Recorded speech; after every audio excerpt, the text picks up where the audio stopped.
La Genèse 3. Le serpent était le plus rusé de tous les animaux des champs que l'Éternel Dieu avait fait. Il dit à la femme, Dieu a-t-il réellement dit, vous ne mangerez pas de tous les arbres du jardin? La femme répondit au serpent, nous mangeons des fruits des arbres du jardin, mais quant aux fruits de l'arbre qui est au milieu du jardin, Dieu a dit, vous n'en mangerez point et vous n'y toucherez point, de peur que vous ne mouriez.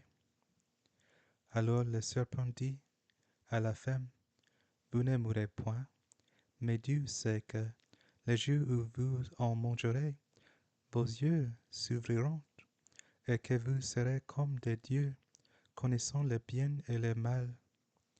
La femme vit que l'arbre était bon à manger et agréable à la vue, et qu'il était précieux pour ouvrir l'intelligence. Elle prit de son fruit et en mangea. Elle en donna aussi à son mari, qui était auprès d'elle, et il en mangea. Les yeux de l'une et de l'autre s'ouvriront. Ils connurent qu'ils étaient nus, et ayant cousu des fils de figuier, ils s'en firent des ceintures. Alors ils entendirent la voix de l'Éternel Dieu, qui parcourait le jardin vers le soir, et l'homme et sa femme se cacheront, loin de la face de l'Éternel Dieu, au milieu des arbres du jardin. Mais l'Éternel Dieu appela l'homme, et lui dit, où es-tu? Il répondit, j'ai entendu ta voix dans le jardin, et j'ai eu peur, parce que je suis nu, et je me suis caché. Et l'Éternel Dieu dit, qui t'a appris que tu es nu? Est-ce que tu as mangé de l'arbre dont je t'avais défendu de manger? L'homme répondit, la femme que tu as mise auprès de moi m'a donné de l'arbre, et j'en ai mangé. Et l'Éternel Dieu dit à la femme, pourquoi as-tu fait cela? La femme répondit, le serpent m'a séduite, et j'en ai mangé. L'Éternel Dieu dit au serpent, puisque tu as fait cela, tu seras maudit entre tous les bétails et entre tous les animaux des champs.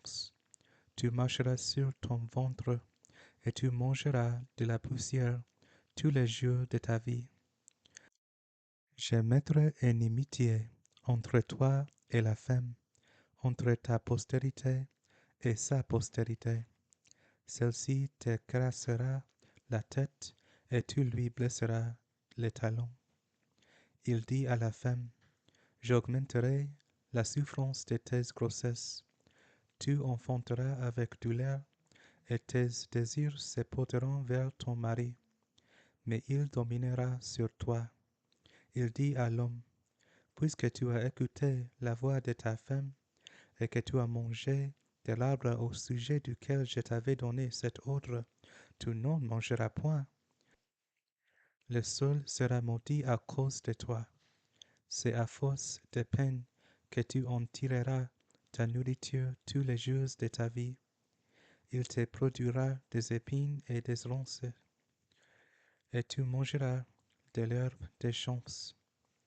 C'est à la sueur de ton visage que tu mangeras du pain, jusqu'à ce que tu retournes dans la terre, d'où tu as été pris, car tu es poussière, et tu retourneras dans la poussière. Adam donna à sa femme le nom d'Ève, car elle a été la mère de tous les vivants. L'Éternel Dieu fit à Adam et à sa femme des habits de peau, et il les en revêtit. L'Éternel Dieu dit, voici, l'homme est devenu comme l'une des nues, pour la connaissance du bien et du mal. empêchant-le maintenant d'avancer sa main, de prendre de l'arbre de vie, d'en manger et de vivre éternellement. Et l'Éternel Dieu le chassa du jardin d'Éden pour qu'il cultivât la terre, d'où il avait été pris. C'est ainsi qu'il chassa Adam, et il mit à l'orient du jardin d'Éden les chérubins qui agitent une épée flamboyante pour garder le chemin de l'arbre de vie.